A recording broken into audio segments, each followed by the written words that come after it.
It's recording now. All right. Penis. Thank you, Jasmine. Vagina. Thank you, Jasmine. Demonetized. Yeah. I mean, I'm not even monetized in the first place, so this is fine. Hello, everybody. This is K-Sawk. Today, we're going to be reading over some D&D horror stories, and today with me, I have a couple of people that I played D&D with. First up is Jasmine. She is a DM. Oh, wow. She is one of my DMs, and we play Curse of Strahd. And Andy is a fellow player of mine. Yes. Yeah. Welcome them on the channel. I'm sure. I think Jasmine's made a very brief appearance in several of my videos before. Yeah, like your Among Us video. Yeah, Among Us video, and Andy, have you ever been in one of my videos? No. No. He has. Unless it's Among Us. No, I think he has the Among Us video. Possibly. Because like it was him that was censor his name out. Because it was him and Thelm that were the imposters that round. And I fucking got him. Ah, right. Okay, I remember now.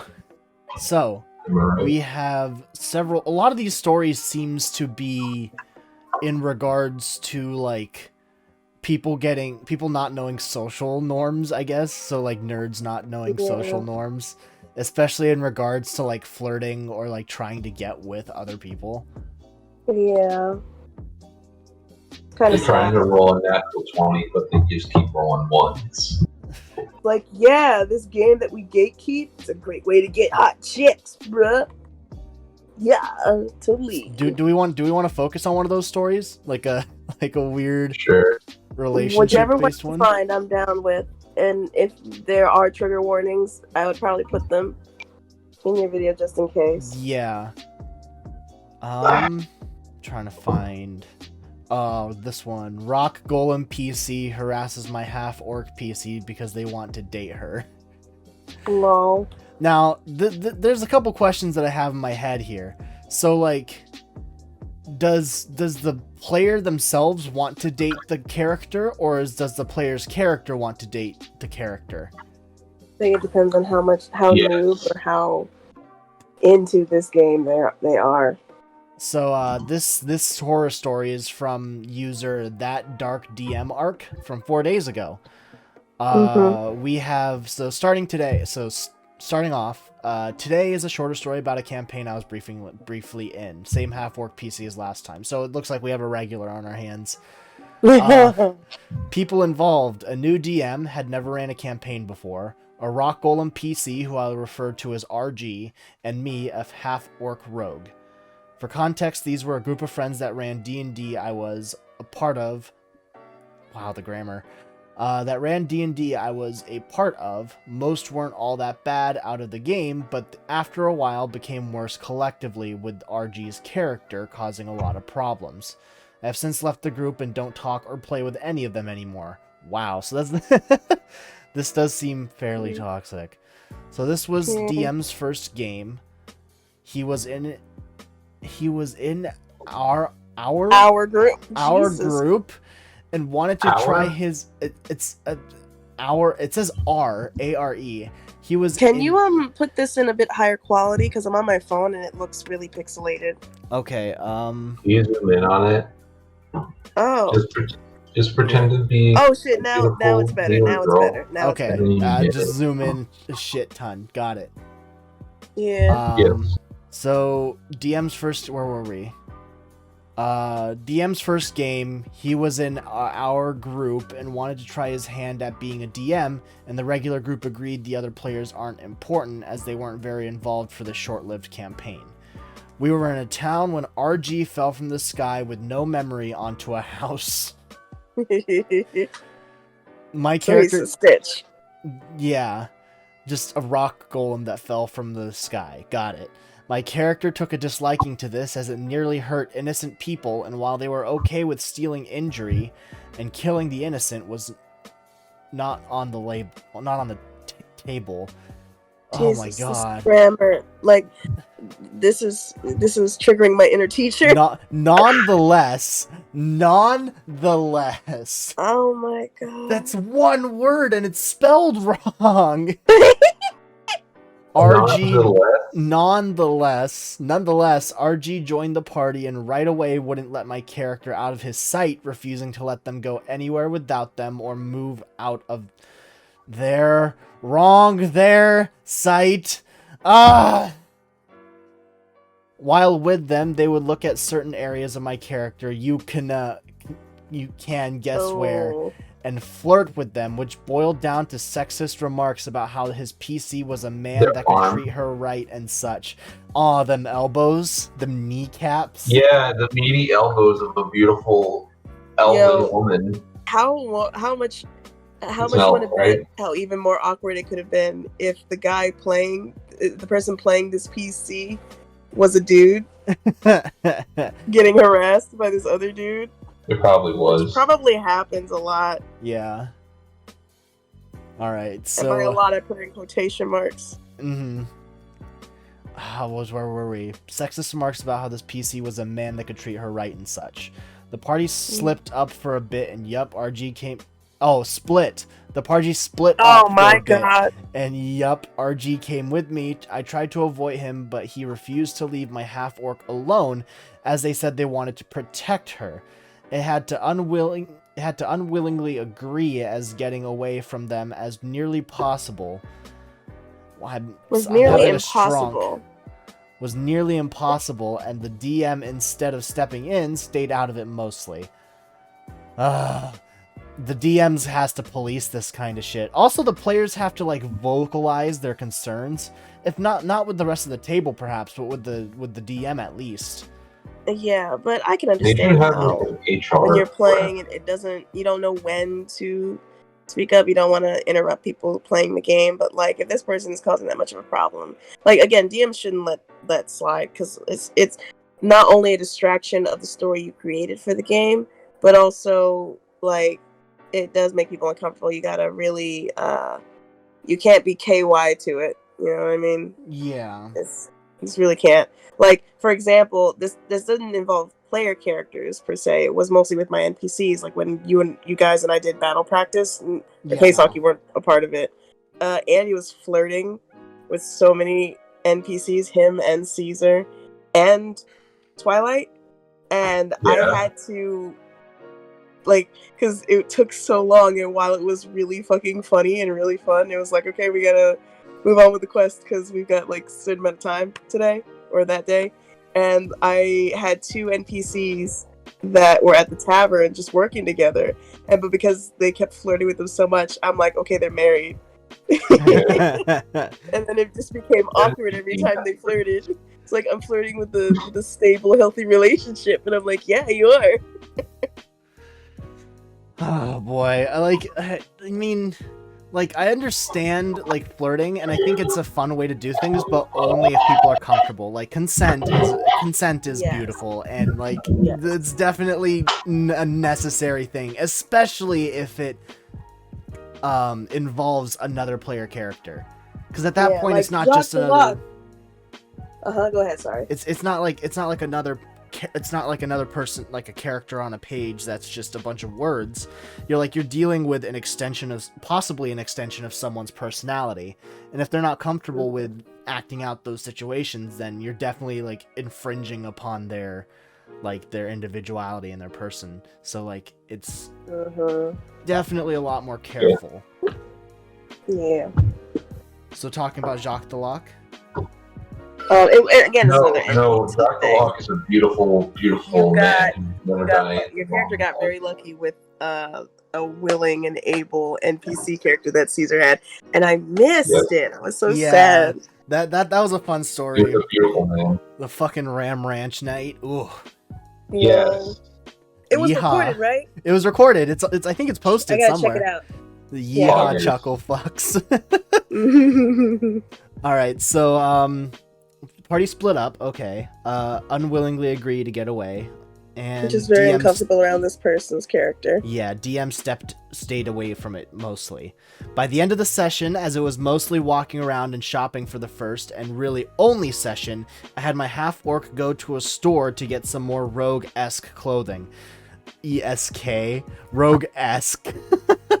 This is probably a Well, I yeah. have a feeling Lowercase this is a high I? schooler that wrote this. Lowercase I. It was probably on their phone. The grammar Oh, no, Nazi was probably really just screaming. I can't be bothered with capitalizations, okay? I asked the DM if I could get any bounces or would they just be better. Oh, bonuses. Fucking hell. Oh, Jesus Christ. I asked the DM if I could get any bonuses or would they just be better clothing. After talking to the DM, I was going to get an advantage of stealth and sleight of hand, but I had to first sleight. Get it. That's not the right Yeah, sleight. that's not the sleight. But I mean, you can still sound out the sentence. It sounds the same, so I'm not going to fucking fault them for that one. And it's like a lot more easy to pass by with your eyes. It's just an addition of one letter. True. But I had to first get it fitted and such. He wanted us to lean into roleplay, so I went to get it fitted, and you guessed it, RG wouldn't let me go alone. My PC protested, saying she would be fine and she could just handle it herself, but RG just said, "No, you need my protection." I gave up and went to... Protection. Jesus. I gave up and went to the store, then began to get the fitting, but RG was there. As I told the DM I would start the fitting, and RG said, "I watched the entire time." The DM felt weird about it, and I just hated it. After the session, as the DM ended it, after I got the clothing, and we never played again. TLDR, player hits on my PC, sexistly flirts with them, and ends up leading to a disturbing end of the session. So, oh boy! Poor half-orc how would you character. rank that teacher? As our I've resident heard worse, DM, but like that seems more annoying than uncomfortable, per se, because it didn't get into the what sometimes happens when a player forces themselves physically on another player character, which DMs have to be like, "Hey, yo, yeah, that's not okay." 2-page backstory player RPs by being obnoxious racist, gets warned about it. No. Let's read it. Do we want to? Like, I'm scared. Jasmine, you're okay with this, right? I am black for reference, and yes, I'm okay because, like, I like calling out racists. So what can I say? Character's name is Lynch. No, I have been DMing for 4+ years. Okay, already the fucking grammar is better, so this is great. 6 months ago, I began paid DMing for strangers on the internet. That is a thing that you can do on Roll20. Oh, go for it. Go for it. Yeah. Okay, 6 months ago, I began paid DMing for strangers on the internet. So player J, let's call him Johnny, rolls a trickery domain cleric. Johnny usually comes up with interesting and unique ideas. Sometimes Johnny gets carried away and ends up hogging the spotlight, but he's got a moxie. All things being said, he's usually a committed role player. So I say, sure, go for it. Johnny then proceeds to roll up a trickery domain cleric who takes every opportunity, to try and sell her snake oil to NPCs. In the first 3 sessions, Johnny's character does 3 things, and pretty much only 1. Role plays by attempting to sell to every NPC/PC her snake oil for 1 to 10 gold pieces. 2. Role plays by only speaking in a stereotypical American Southern accent. 3. Interjects at every chance to call my NPCs and his fellow PCs knife, ear, and stunties, or stuntles. Stunties? It's stunties. Okay. So basically racist terms for elves and halflings and dwarves and stuff, I guess. Jesus Christ. By session 3 or 4, it's bad. Every time he speaks now, he gets dead air. Not one of my other 5 players is responding to this kind of roleplay. I sense discomfort from the players, and after the session, I just shoot Johnny a message. Hey, Johnny, could you tone down some of the in-game racism stuff? He immediately fires back, who complained? I decline to answer. He then shoots back a reply, oh, so just you then. Jesus Christ, talk about an asshole. Jeez. Johnny gets self-righteous sometimes at this point. At this point, I'm wondering if I should just kick this guy from my games. but he eventually apologizes and mostly seems reasonable and willing to take feedback. So I just make a mental note to call him out on this kind of behavior later on. Fast forward a few weeks, Johnny has been talking to me about joining one of my other games, and then suddenly decides to join the last session of another campaign less than 3 hours beforehand. I take one look at the character sheet, 2-page backstory. Character name, Lynch. Description, a scarecrow that carries a noose around its neck. Oh boy. This makes me feel all kinds of ways that I don't like. This has red flags, yellow flags, blue flags. Just all the flags. None of them are green. None of them are green. They have those like flags that are in the middle of the ocean that mean like different voting. It doesn't even have the U.S. flag. It has the Confederate flag. Oh boy. Like, this is the kind of stuff that keeps people, like, further away than, like, gender-based gatekeeping.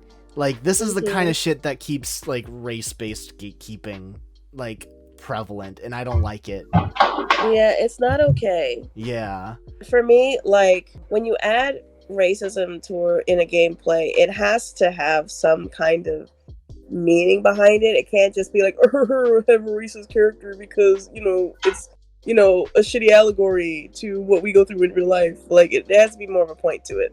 Like, for example, when I did battle practice, I had a quest that, Andy, you guys did, where there was a dwarf character who was adopted in a human family, and he lived on a farm, and these almost all elf bandits came in and burned the village down and killed off a lot of people, including those in his family that adopted him. And so he's really racist towards elves, finds them useless, worthless, and is very prejudiced against them. But it's because of the onset trauma that was built in from it. And I'm also not making it where my players feel uncomfortable around him. But there also were no elf characters there for me to test it out. But I didn't make it a point where he brought it up every single time he interacted with the player characters. Like, he noticed, he said that there weren't any elves around in the group. He says a racist remark saying about how he can't stand them because they're this and that, and then he moves on because he's like, I gotta get this done because I want revenge against those who killed my family. Yes. There was I'm trying to think of another incident. I'm not going to use this example because it's kind of spoilery for people who might watch it, who are part of the campaign. But there was a time when I played D&D. The first time I played D&D was with my predominantly white friends.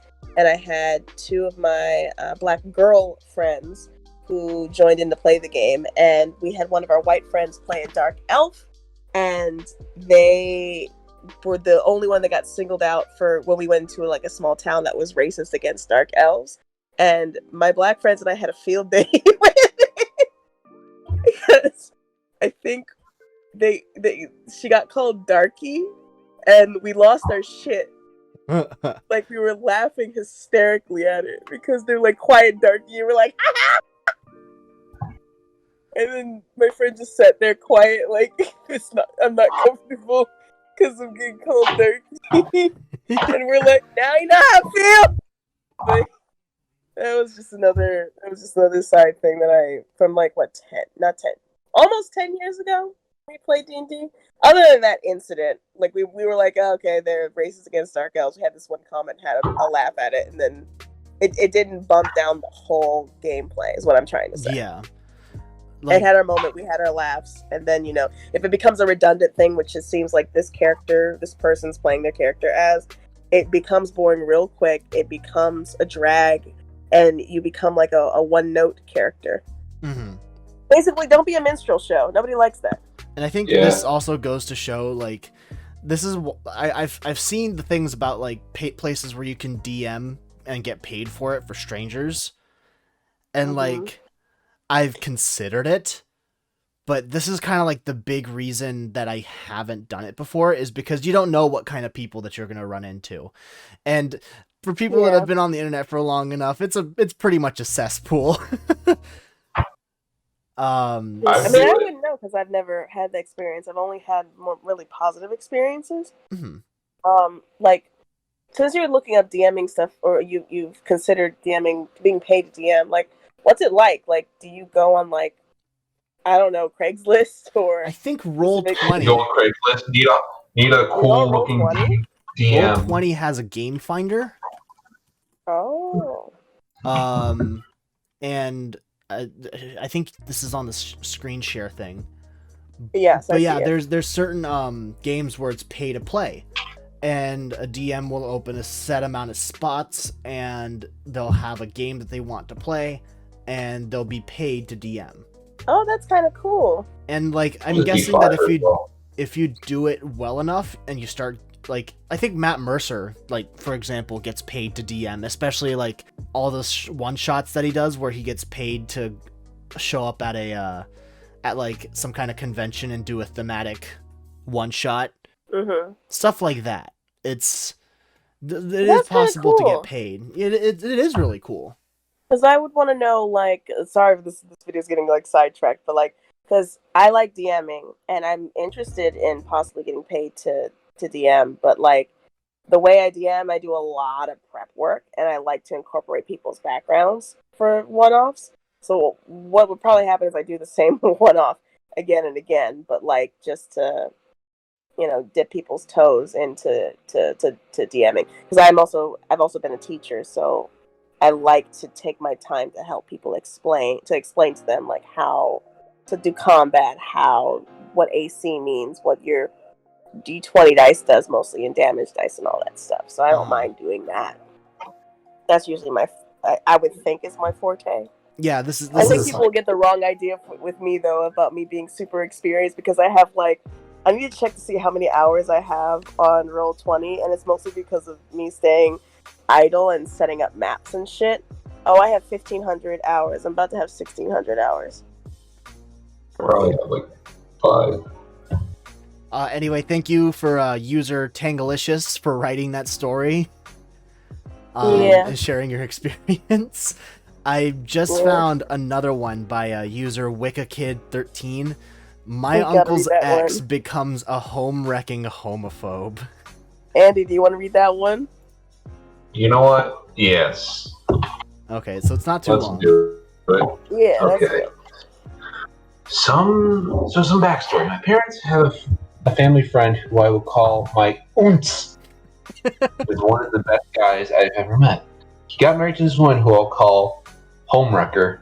When they got married, my uncle had been playing D&D with my parents for years. Once they got married, Homewrecker started to play with them so that she could keep an eye on my uncle. Her coming on to the game caused my mom to drop the game because they just did not get along. After they broke up... Hi, back. I'm Andrew. Hello, Thelm. We're recording a video. Hey. We're doing a D&D horror stories. Yeah. At age 5, we need sexy voices, so we're glad that you joined. But anyway, after they broke up, we found out she was abusing my uncle and had been cheating on him for a year. This made my uncle's already horrible mental state worse, causing him to drop contact and leave the game. Years passed, the group had broken up, but my dad and mom had kept up with a good number of the people from it. When I was in middle school, though the group got back together for a bit, this included Homewrecker, everything was fine at first. People were having fun and getting along, and things were great.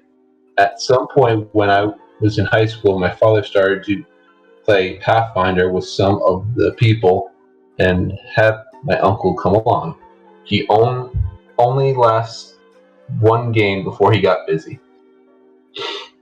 This meant that Homewrecker would come in. About this time, we found out that Homewrecker had been having sex with one of the other DMs. He has a wife and kid. Strike one for me and my father. The games were fine for a while. She would be fake and would have us taking longer on things than we needed to. Soon a friend from our Sunday game came on. This guy is so nice, but he's a bit weird.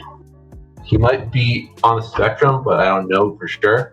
Well, after one game, Homewrecker came to my dad and demanded that he not be allowed to play with us anymore. She said it was because he was making her uncomfortable, but this guy was all about the game and had never come onto anyone in game or out of game. My dad knew that the reason she didn't like him was because he didn't shower her with attention. Nice dude didn't come back because he felt uncomfortable by Homewrecker. Second strike for my dad. The last strike happened when she told another player, who is gay, that she doesn't think she could play with someone like him after he told her that they were going to re-roleplay a part so she could get some notes on it. It was nothing critical. He then asked what she meant by that. She told him that because he was gay, she felt she would never be able to get the same enjoyment with the game playing with someone like him. Oh, that's just shitty. That's fucked. Yeah, that's just being a dick. Yeah, it is. You know, like it's just stupid for a menial reason like that. You don't play with them. It's stupid. Anyway, my dad found out about what she had said and told her and the man she was having sex with that they wouldn't play with them anymore. We have been play since without them and have gotten much further along than if we had them in there. Edit. So the reason my father let her stay in the game so long was because he doesn't like change and he's a huge pushover. He also did not find out that my uncle had been abused by her until after she was kicked out. Also, this whole thing was stretched over years, started when I was very young till the middle of high school, and a good part of it, we hadn't been playing with them. Okay, this is definitely a horror story spanning many years. Is that something that typically happens? Have you heard about role-playing stuff? No. I re-role-played the Curse of Strahd thing with Caesar. Well, yeah, but that's because, that's understandable. He wasn't there for the time being, and it was a plot-crucial moment. So I feel like that's an important instance of, But, if a player's just I don't like how that turned out, can we re-role-play it? I think that might be a little weird. Although, I think it would depend on how... I don't know! Because I never had that chance to do it. I would think that it would be bad. Not bad, but just a little weird. Annoying. If you ask me, they want to play it their way. Yeah. It would have to be something really, really awe-inspiring or super funny in the group for them to be yeah, let's do it all over again. I feel like for my if I were DMing and somebody asked for a re-roll play, I would say that it would have to be a unanimous decision. Everybody on the table would have to be yeah, let's re-roll play that. Yeah.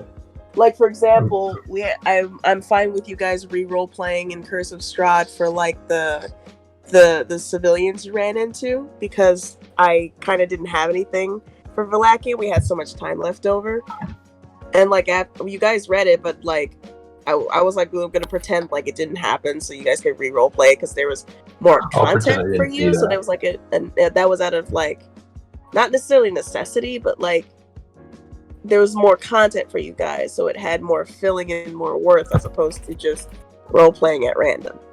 All right, I think we have time for one more story. Okay.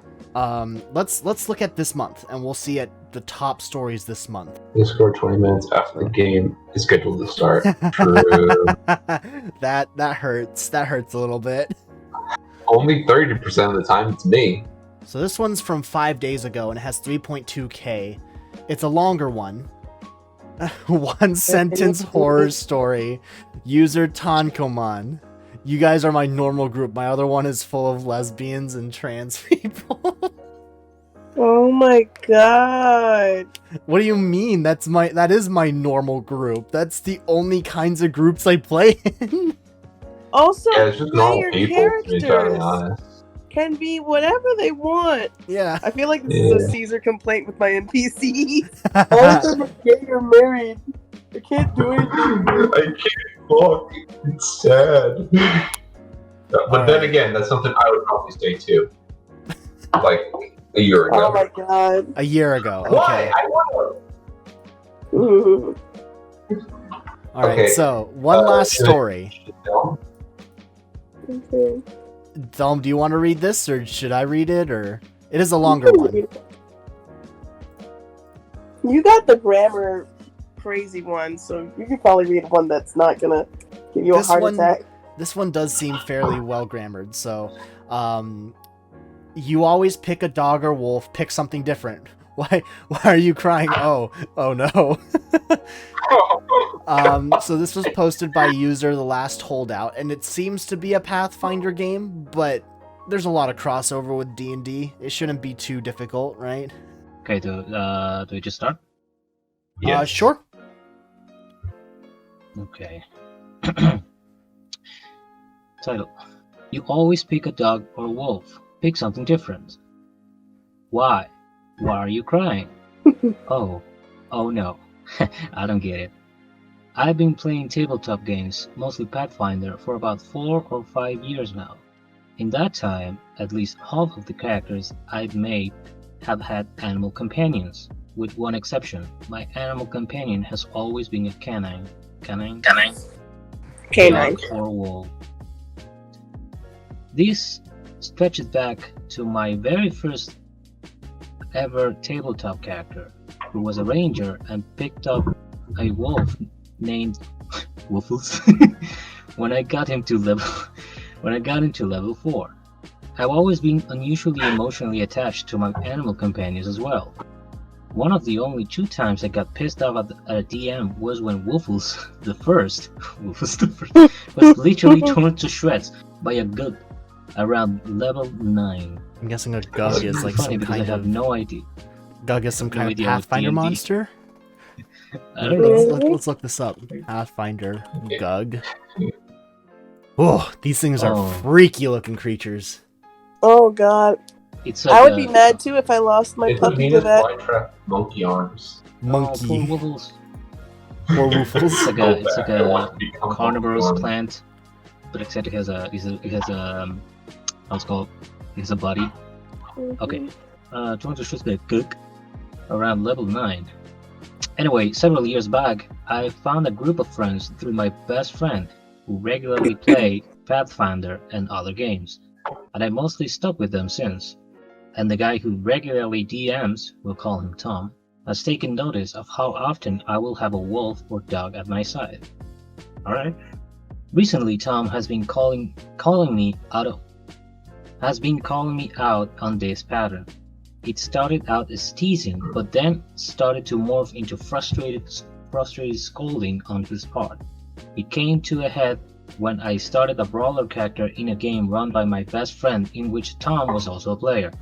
I discovered before we leveled out of level 1 that the brawler was an archetype which allows them to pick up an animal companion. In addition to being mechanically beneficial, I also made justifications to the DM about how my character would believably bond with an outcast wolf dog since he himself is an outcast. And the DM allowed it. Okay, I have no idea what this all means, but okay. When Tom found out about this, he started with the frustrated scolding, asking me why I was yet again going with a wolf for an animal companion, instead of something more interesting, different. Jesus, man, I really don't like him. I started out with the usual justifications, but then really started to think about it and made a connection that I kind of buried and forgotten about up until that point. Oh boy. When I was a kid, my family got a new dog named Buddy. This is gonna be sad. I was primarily responsible for feeding and walking Bone. And bonded pretty closely with him. I even had silly notions as a teenager that when I grew up with Buddy, I would go on adventures together. even though I knew he likely wouldn't last long into my adulthood. Oh no. Things got rough at home when I was nearing adulthood, whatever, and I had to do my best to get out of the house and stay away. However, I would still occasionally come home for emergencies, and I was only 40 minutes away. At this point, Buddy's health was declining, and I knew it, but I figured I'd be there for him when the moment came. Then one day, my younger brother called me for something unrelated, and in the middle of the call, said, "Oh, by the way, Mom and Dad had Buddy put down over the weekend. He's all buried and everything." Shit. Yeah. Alright, thank you for telling me. This got at me. This got at me because yeah. not only had I lost one of my best childhood friends, but I didn't get a chance to properly say goodbye. Years later, when I started playing tabletop, I was finally at a place where emotionally I wanted another dog, but couldn't afford the time and money to take care of one properly. So when I got the opportunity to take on an animal companion, I privately used it as an opportunity to have a dog, at least in some form. And ever since then, I had Woofles at my side across multiple characters, because in my heart, and Christ, it is still hard to admit this, it's like having my best friend back and going on with those adventures with. Aww. Anyway, I ended up explaining this to him in a string of Facebook messages while sobbing on my end. For whatever it's worth, on his end, he did simply say that he understood and he won't get on my case about Woofles anymore. Woofles. TLDR. So, okay, gaming friend needles me about my need for wolf dog animal companion with most of my characters. Accidentally triggers minor emotional breakthrough or breakdown. And that's about it. Edit. Thank you everyone commenting and to those who everyone came. commenting and for those who gave awards. It's really wonderful to see such shared love for animal companions. Both I'm going to upvote I didn't this. finish it. Sorry. Yeah. Sorry. Both in and out of the game. Okay, I'm sorry. That's my fault. I just wanted to upvote this real quick. You Triggered me. Give some right gold. When I was a child, I was reading something and someone took out the paper to upload it. We're going into our own little childhood backstory I here. did that to somebody. Somebody got a last slice of pizza. I really wanted it, so I had a can of silly string and I just put it on top of the pizza. He didn't eat it. Aw. I was an asshole. But anyway, yeah, it's just sad. Because, like, that just happens with dogs. It's just like, one week, oh, hey, how's it going, buddy? And the next week, hey, where's the dog? Oh, yeah, it's dead. What? Mom Oh, and yeah, by the Dad way, put the it dog is down dead. My mom without would tell telling me you. my dog died, and I was in a car, and she picked me up from school because I'm like, I think my dog Max was sick, and then they took him to the hospital. They drew fluids and they drew too much blood, and they're like, something's really wrong. And then my mom went to go get him the next day, and they said, well, I'm glad you left him in our care because he passed away overnight. And everyone found out, and I was, I think, the last one to find out, and everyone was like, who's going to tell Jasmine? Because this is going to upset her a lot. And my brother's like, I'm going to do it. And they're like, no. And then, like, my mom was driving me to school, I think, and I'm just worried about Max the whole time, because I'm like, okay, you're going to pick him up, and he's going to be all right. And then she's like, Max passed away at the hospital. And that was, like, the day I was supposed to do D&D with my friends, and she's like, I'm going to get you Chipotle. And she dropped the heavy bomb on me, and I'm all just like, okay. I mean, it's hard. Chipotle. You don't know how to, like, you don't really know how to say that, because you gotta, like, sometimes you just, like, you try to be, like, very, how do I say this, like, sensible?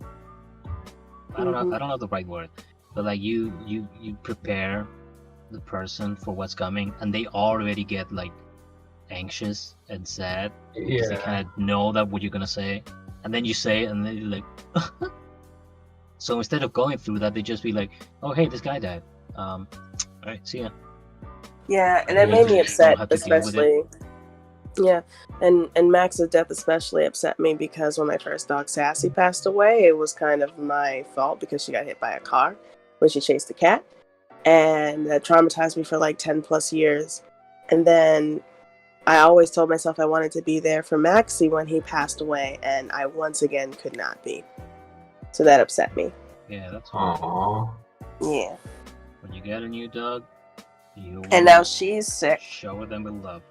Yeah, but now she's sick, and my mom doesn't take her to the vet often, I think, just because she's worried about what to hear. And I'm like, you do need to let them know.